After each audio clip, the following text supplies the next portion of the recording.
அதிசயங்கள் செய்கிறவர் நம் அருகில் இருக்கிறார். அற்புதங்கள் செய்கிறவர் என்றும் நமக்குள் வசிக்கிறார். அதிசயங்கள் செய்கிறவர் நம் அருகில் இருக்கிறார். அற்புதங்கள் செய்கிறவர் என்றும் நமக்குள் வசிக்கிறார்.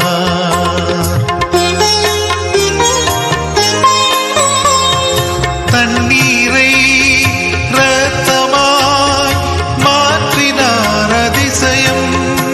எகிப்து தண்ணீரை இரத்தமாய் மாற்றினார் அதிசயம். வெறும் தண்ணீரை திராட்சை ரசமாய்